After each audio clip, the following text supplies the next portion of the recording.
Hi, I'm Peter Franson from Christian Geek Central and Spirit Blade Productions. I like the 2022 Saints Row reboot way more than Grand Theft Auto 5. If you stick with me, I'll explain why. If you find this interesting or helpful, please give this video a like and consider subscribing. The 2022 Saints Row reboot has been getting a lot of criticism for its shortcomings, and with that has come a lot of hyperbole. Saints Row is the worst, or terrible, creatively bankrupt, etc. While it's all too easy, sometimes self-gratifying, or even enjoyable to rip something to shreds that we don't enjoy as geeks, I also don't doubt that many have been genuinely frustrated with the Saints Row reboot, encountering real shortcomings with the game. And yet, I find myself really enjoying much of what the Saints Row reboot has to offer, even as I can see places where it falls short. And this is largely because, as I'll explain, I'm coming from a very different perspective on video games than most reviewers. And so I see the value proposition of Saints Row as still largely appealing. Not in spite of the so-called better alternatives in the genre, but in light of and compared to the alternatives. Now, before I dig in, I'll give you the TLDR for those unfamiliar with the Saints Row franchise who maybe want a recommendation. It's an open-world action game in a modern city environment where you play as the leader of a gang in an effort to gain influence and control over the city. You do this by committing tons of crimes that usually involve tearing around town in a wide variety of stolen vehicles and getting into gunfights with law enforcement and rival gangs. The Saints Row franchise is inspired by the Grand Theft Auto series, but involves significant differences that make it preferable to me. If you've never played a Saints Row game, I recommend that you play Saints Row the Third first, as it is very affordable, looks about as good on new consoles as the Saints Row reboot does, is a good middle ground representation for the changing tone of the series, and is probably the entry whose gameplay still stands up the best. For hardcore fans of the franchise, what I share probably isn't for you, as by now you've probably made up your mind on what you think of the reboot. For those who enjoy the franchise but aren't sure about buying the reboot, hopefully what I share will be helpful as you try and make your decision. But, of course, I highly recommend getting a variety of review opinions before any purchase. So let's talk through the main criticisms I've been hearing for the Saints Row reboot one at a time, and why they haven't kept me away from the game yet. First off, bugs. I'm an estimated 12 to 15 hours into the game, although my PS5 thinks I've only played for 2, so there's one bug right there. In my time playing, I've had the game crash twice during about the first 2 hours, both times getting stuck on load screens. After one of the first updates, I had a stretch of about 10 hours with no crashes at all. But then I had a crash again, and one mission bug that basically froze the game, both within a 2-hour period just before recording this. So that definitely hurts the experience, and I can imagine if these issues aren't resolved soon, the parts of the game I enjoy, substantial though they are, will lose enough of their fresh novelty that I won't quite feel like reloading it right after a crash or freeze. These issues alone, if they persist, could mean that a week from now, I'll be done with the game and won't pick it up again until a few months have passed and they're likely to have been patched out. In the meantime, I can thankfully save at almost any time, and I keep a rotating roster of 7 save slots as a standard practice in my gaming.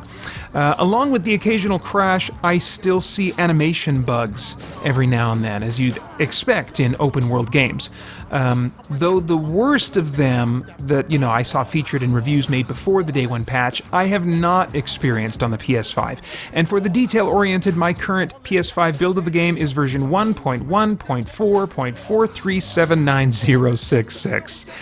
And I've also had my share of other bugs. I've had custom wardrobe colors forgotten, my character's voice changed from female to male, and other aesthetic oddities. But these only happened for me once every 20 to 30 minutes, I would guess, and far less after the first couple hours, and with little to no effect on gameplay. I would describe my experience of the last 8 to 10 hours in terms of bugginess as being just a little more buggy maybe, or about the same in terms of bugs compared to any other open world game at launch, like say a Bethesda RPG. Okay, talking about visuals, I can definitely understand why the visuals would be letting some players down. Although the strengths and weaknesses are a bit like comparing apples to oranges, I think it's fair to say that the net visual quality is different but not necessarily better than the PS5 version of Saints Row the Third. There is still plenty of pop-in, and textures have less detail than I'd prefer, but the color palette and art design still provide a flavor different enough from Saints Row the Third that it feels like a fresh, new world to me, visually speaking. I'm also not someone who demands my graphics be cutting edge or even the current AAA standard. The visual design matters way more to me, and in this case, in a modern city setting, I just want something that reads to me like a modern city, even if it feels generic. I hardly ever play games set in a modern city, so I'm going to be pretty easy to please here. As far as audio goes, I am let down a bit by the audio, specifically the lack of tailored background music and pop music selections. I'm not like a big pop music fan. In fact, I don't really listen to pop music, but in the last two Saints Row games, well-known tracks from yesteryear would kick in at key moments of story missions, delivering a humorously cliché cinematic experience. And that was cool, but I haven't run into hardly anything like that in the reboot. In fact, whether due to a bug or an actual lack of soundtrack assets, many story missions have no background music at all, strangely. Similarly, in past games, almost every vehicle you randomly entered had a radio station preset to start playing, serving to both make the stolen vehicles feel lived in by their previous owners and also kind of injecting random exposure to the many licensed music tracks the game contains. In the Saints Row reboot, about half of the citizens apparently don't listen to music in their cars, as their radios are defaulted to being off. Of course, I can turn the radio on myself, but that usually leads me to listening to just one of the same first three stations on the dial, since I'd rather get moving than take a moment to kind of browse station selections. Having said all that, I often end up turning music off in open-world action games that I play, and so, while a little disappointing, the issues with the music are not a big deal to me. They just deny opportunities to create flavor and tone, which this game could arguably use more of. So let's talk about that a little bit, and the writing and the story. Many have already observed that the writing, and specifically the crass and offensive humor of past games, has been toned way down.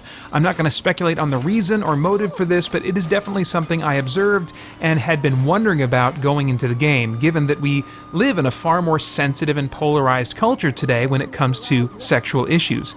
I never found the crass joking of the main character funny in and of itself in previous games, but playing as a female character in those games, with the same locker room jock vernacular coming out of her mouth from a voice actor intentionally forcing her pitch down to kind of try to sound tough, resulted in this what felt to me like an off-the-wall flavor that did make me laugh for how unusual, unexpected, and against type it was. I don't miss that particular brand of crass humor. In fact, as a Christian, I think it is a step in the right direction to do without it. Humor that is intentionally offensive runs counter to how God wants us to live. Now, of course, Volition isn't claiming to be run by Christians, and so I have no expectations for them to make decisions based on Scripture. I just bring it up because it's a good springboard for us as believers to remember that humor designed to be reckless and inconsiderate in order to trigger laughter is something we should steer away from in favor of other flavors of humor. But in the case of Saints Row, I feel like they haven't replaced the old humor with a new flavor. I get some chuckles once in a great while from the dialogue, but it doesn't feel like going from chocolate to strawberry so much as going from chocolate to watered-down chocolate.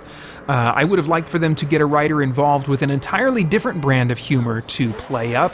They have a few moments of self-deprecating humor in this reboot, which is the brand I tend to like most, so I would have enjoyed more of that here. Not that I need or especially want them to try and make me laugh. I make myself laugh in these games way more than the writers do.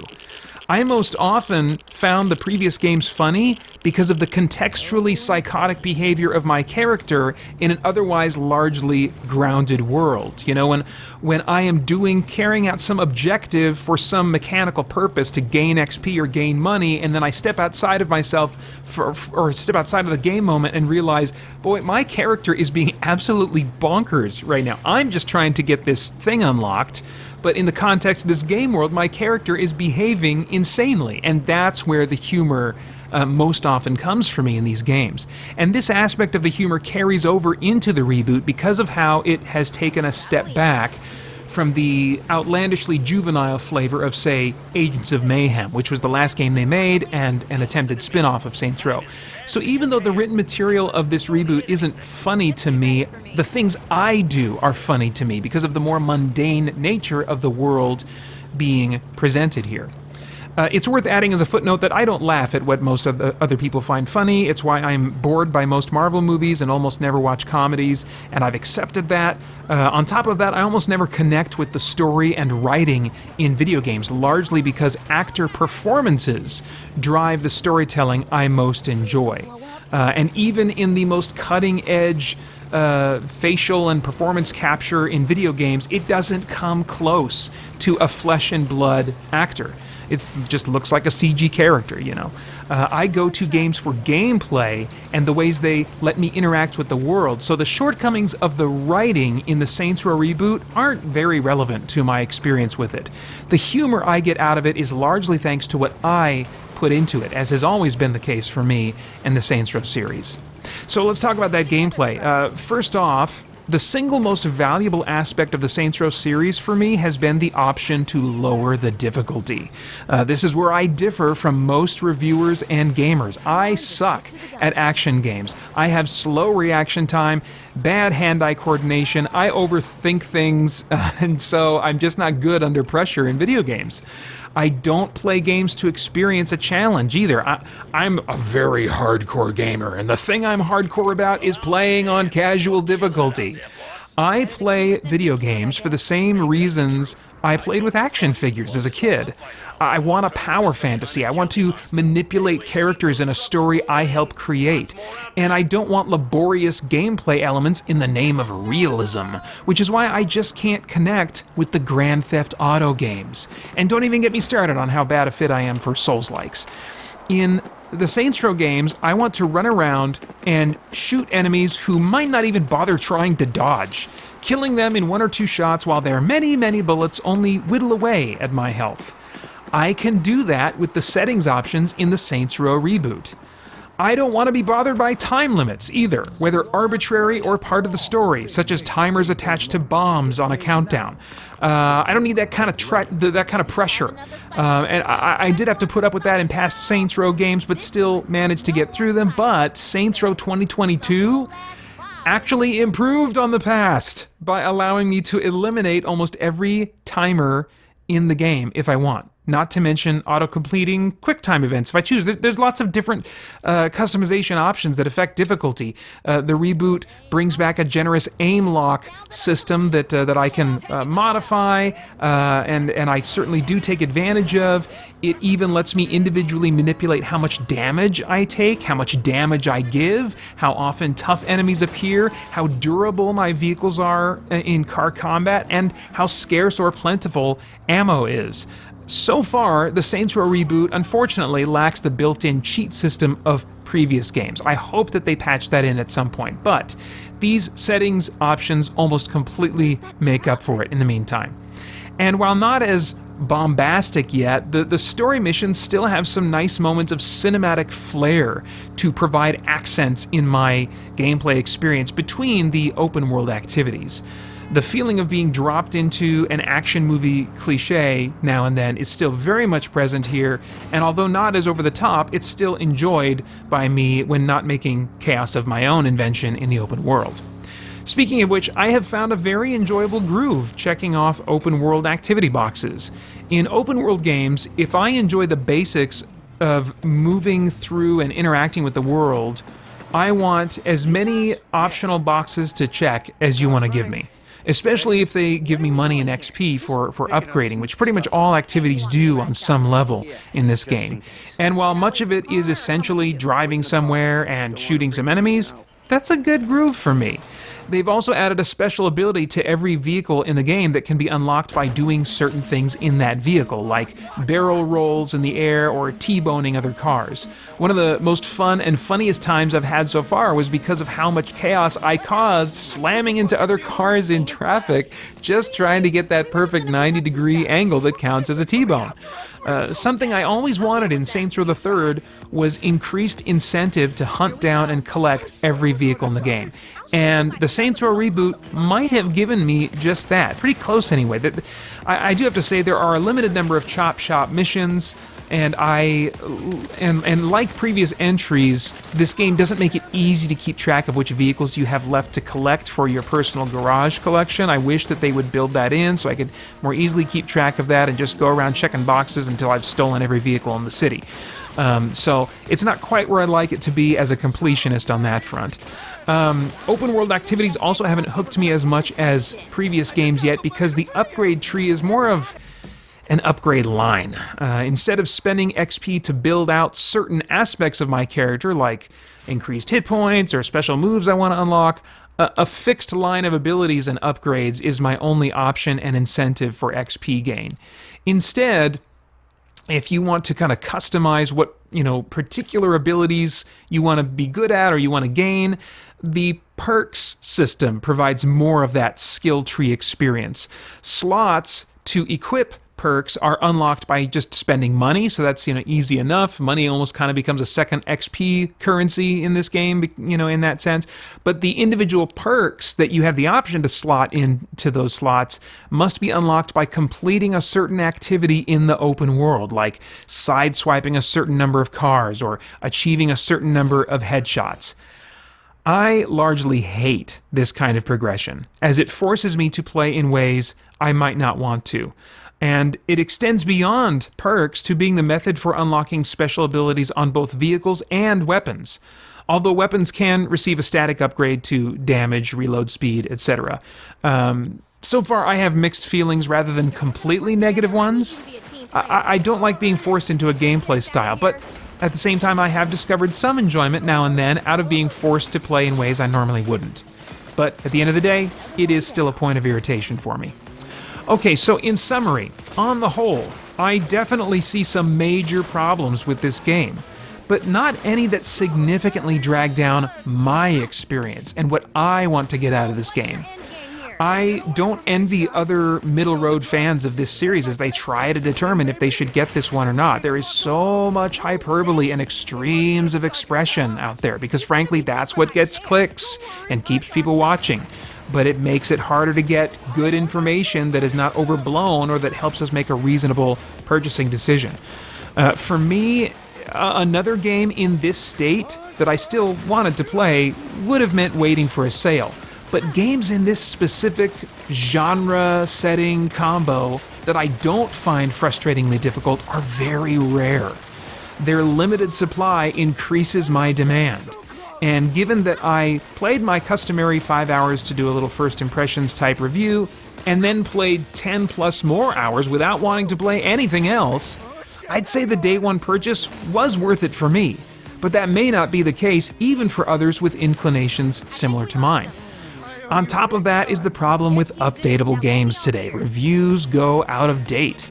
I've already found most of the pre-release reviews by the big boys to be significantly irrelevant. So if you want to play the Saints Row 2022 reboot but aren't ready to pull the trigger yet, I'd wait and watch the patch notes and look for updated content out there as those patches drop.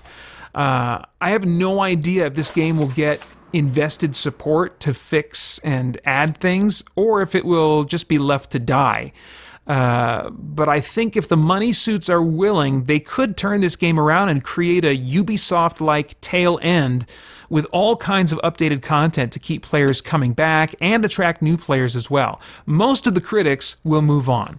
But I think it's worth it for interested consumers to keep tabs on this one, at least until it's clear that support from the devs has ended. Until then, there's enough fun to make it my primary game right now, and I think they could brute force a turnaround and make it much better if they get the financial support for it. But those are all of my thoughts for now. If you came here raising an eyebrow at the thought of a Christian playing a crime simulator, I recommend my video, Can Christians Be Evil in Games?, which was made in part while playing and loving Saints Row the Third. Thanks for watching. For more chat about geek entertainment, answers to your questions, and news from the wider world of Christian geekery, get the Christian Geek Central podcast today on iTunes and other podcast services.